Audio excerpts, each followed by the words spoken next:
Ladies and gentlemen, boys and girls, toilers, foilers and plot spoilers, welcome along to the Joe Spivey YouTube channel where we discuss books and little else. And you join me after another weekend with a bee in my bonnet. Another weekend of merriment on the Adriatic coast on my beautiful yacht with my wealthy heiress. We had such august company. We had Greek economists, we had Russian businessmen, we had Swedish models, we had Finnish F1 drivers, all the Colombian drug lords, the lot. It was an excellent weekend. And then I returned to Britain as per usual, and now I have a bee in my bonnet because I have seen, for some reason the algorithm has served up a very, very, very bizarre sort of YouTube trend. And it was entitled, there was the weirdest group of videos, but overall the heading was entitled Embracing Your Own Sustainable Productivity Era, or something like that. I mean, could you imagine a weirder and more perverse assortment of neologisms? I really don't, I can't think of any myself. But they were weird videos, all of them young women who looked like those who are paid to pop a little chocolate sphere onto their tongue in the Lindt adverts, you know, sit reclined on a sofa and then pop one in there like that, who seek to address and then excuse laziness. That's all they're doing. They're trying to talk about burnout and struggling with productivity and all this type of modish nonsense. They essentially talk about how we ought not to self-hate and how we need to stop all self-neglect, which, if your eyebrows aren't raising now, then I don't know why they aren't, because this is the most solipsistic generation that could ever be conceived of. It is a bunch of people from night till dawn that do not think of anybody else but themselves, and yet somehow they're trying to say that self-neglect and self-hatred are at the roots of lack of productivity. The only reason that anybody isn't productive on YouTube is because they had the initial surge and they enjoyed making videos, and then all of a sudden they found out that they weren't very popular, and all of a sudden making videos is in and of itself not a pleasure for them anymore, or they have just found that something isn't ridiculously easy and therefore they are defining that as hard, when in fact there is a sliding scale between ridiculously easy and hard. But anyway, that's got my bee in a bonnet because for some reason we're trying to. I'm trying not to sound like a inveterate Puritan and Calvinist or just a 96-year-old in general, because I usually do. But yeah, I really, really, really despised that lot of videos, and quite why the algorithm served it up to me, I just don't know, because I do nothing but go on unadulterated rants whenever such videos are served up to me. So my Bluetooth speakers that are obviously listening know that I hate those videos and barely watch any of them, so quite why they're continually served up to me, I don't know. But yes, that's my little rant done, and thankfully I was saved from that rant. This always happens whenever I sort of stray from our nice little jet stream of endearing and honest conversations here on BookTube. Whenever I stray from that, it goes wrong. But whenever I'm brought back in, it's always much better. So I happened upon Randy Ray's November TBR, or his November TBR, for a huge event on here. I think it was brought into being, it's a very old event, but I think it was brought into being by Olive, a book Olive, I believe is her channel name.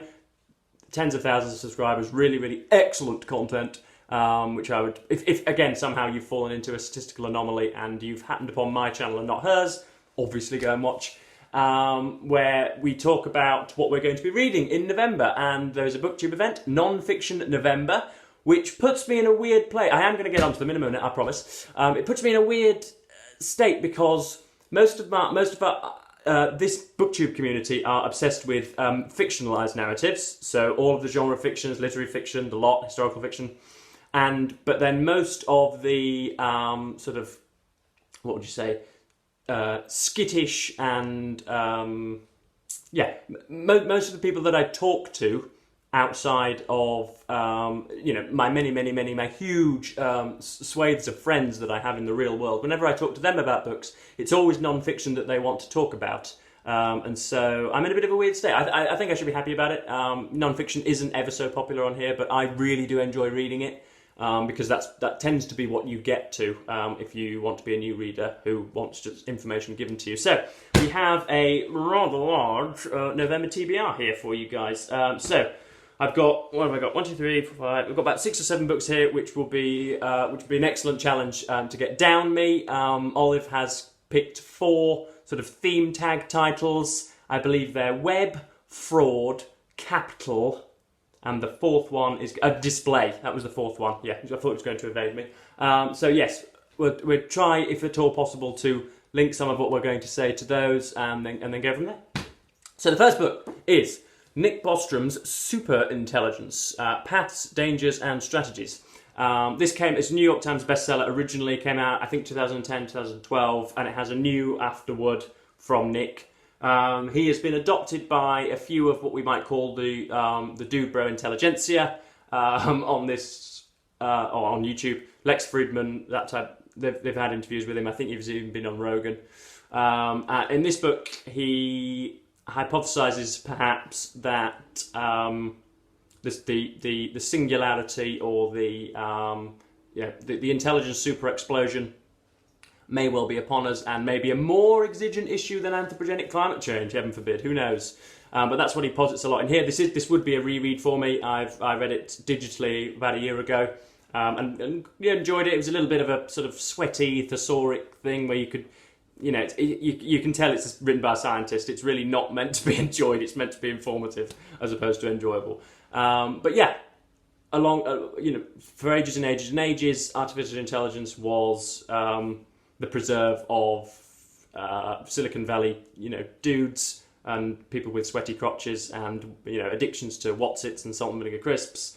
But now that we've got ChatGPT and you can have produced a 30,000-word astute historical dissertation on Charlemagne in half a second, all of a sudden everybody realises that AI may all of a sudden be a little bit of a more exigent issue than we were giving it credit for.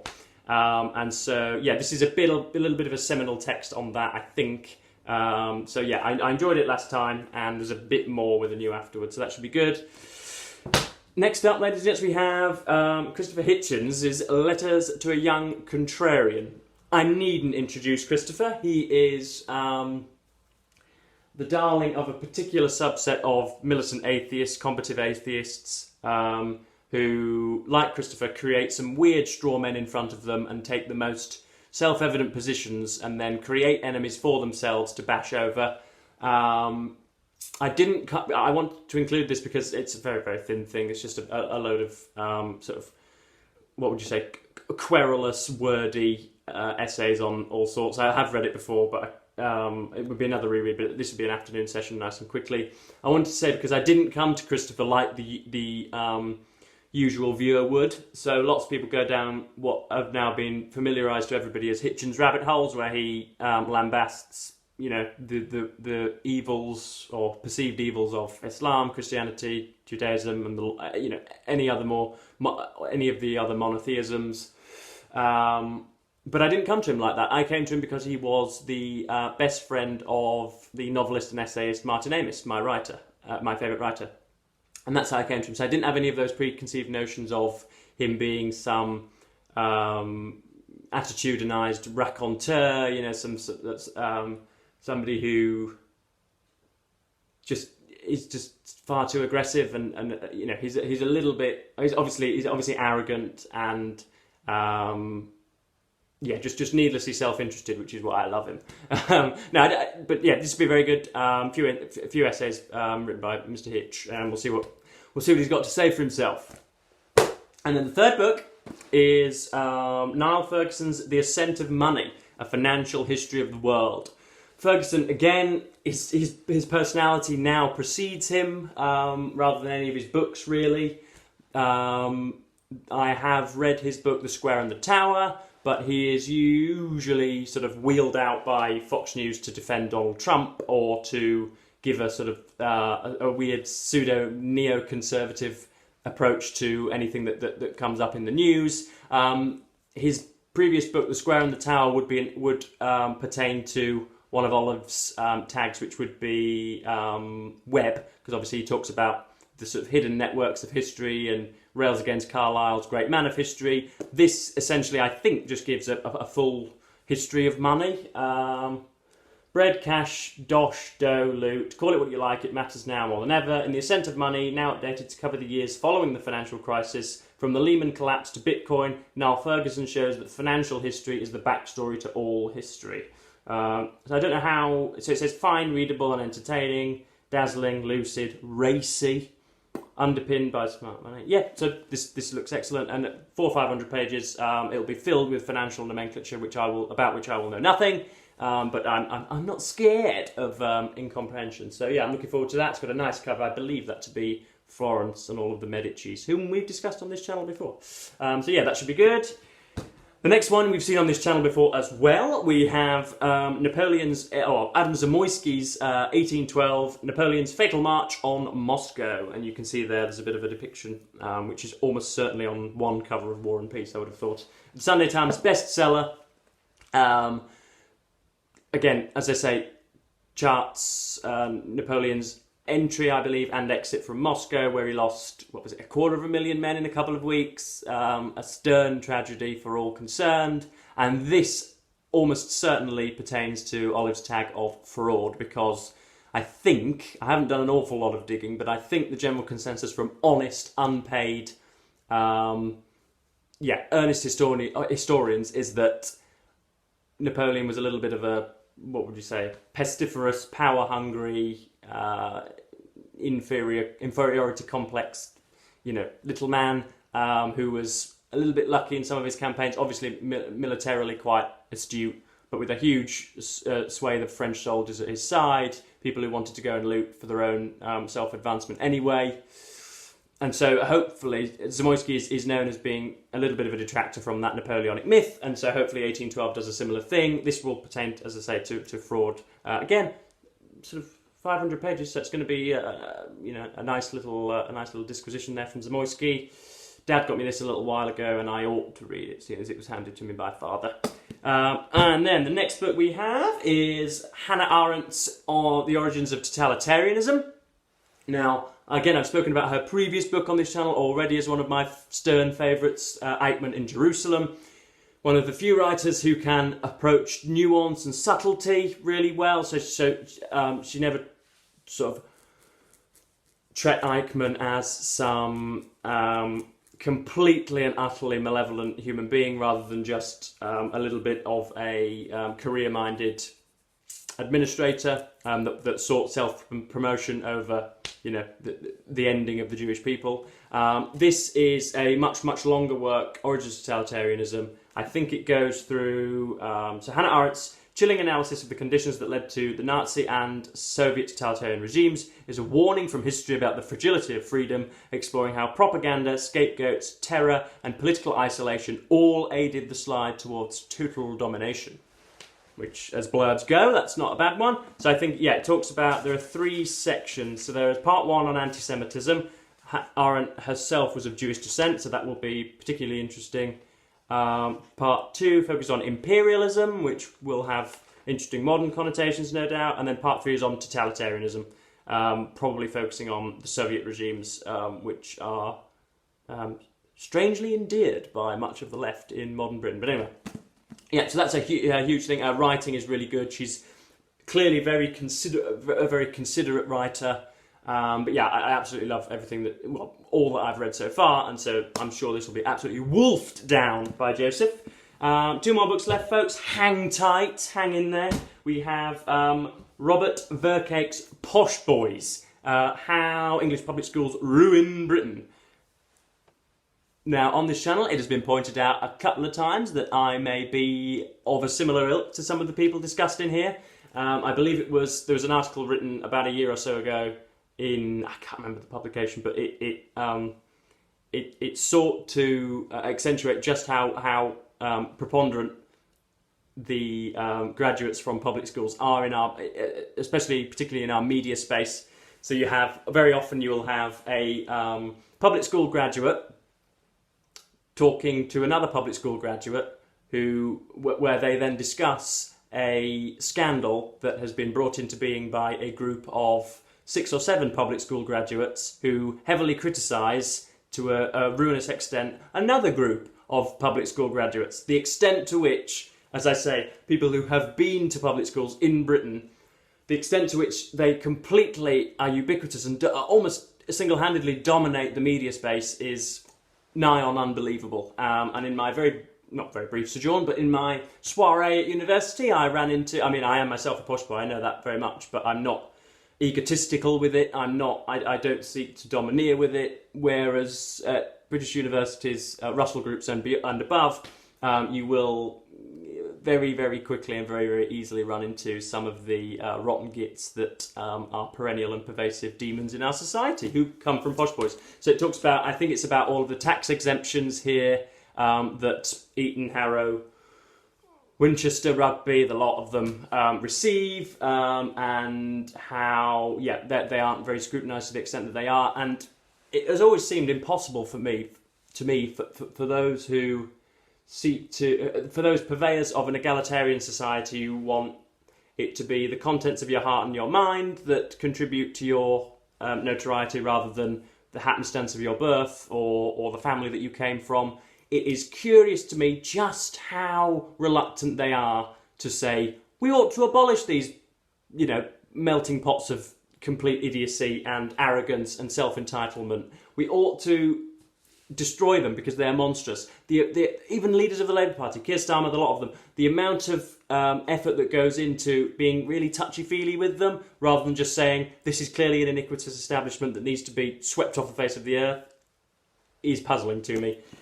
So this will be a reread. I read this a couple of years ago. In Britain today, the government, judiciary and military are led by an elite who attended private school. Under their watch, our society has become increasingly divided and the gap between rich and poor is now greater than ever before. Is this the country we want to live in? If we care about inequality, we have to talk about public schools. Robert Vercake issues a searing indictment of a system originally intended to educate the most underprivileged Britons and outlines how, through meaningful reform, we can finally make society fairer for all.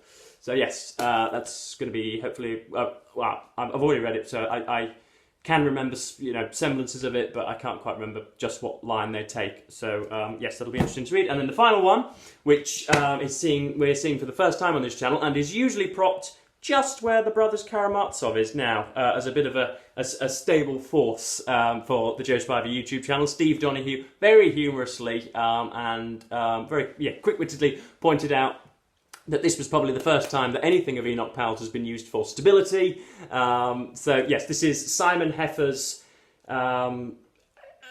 unconstitutionally large biography of Enoch Powell. I think this runs to probably in excess of 1,000 pages, and obviously, as you can tell, is in A3 with small font. So this is going to take me a good 10 days a week to get through. Just over a week to get through. So this will contribute largely to our non-fiction November on this channel. Enoch Powell, for those who've lived under political rocks for some time, is now most renowned for his sickly and immensely bigoted speech about the mass migration from particularly the Middle East and Northern Europe to the British Isles, and how he deemed it to somehow weaken the moral fibre of Great Britain and her subjects, and how mass migration was probably some communistic plot, all sorts of horrible,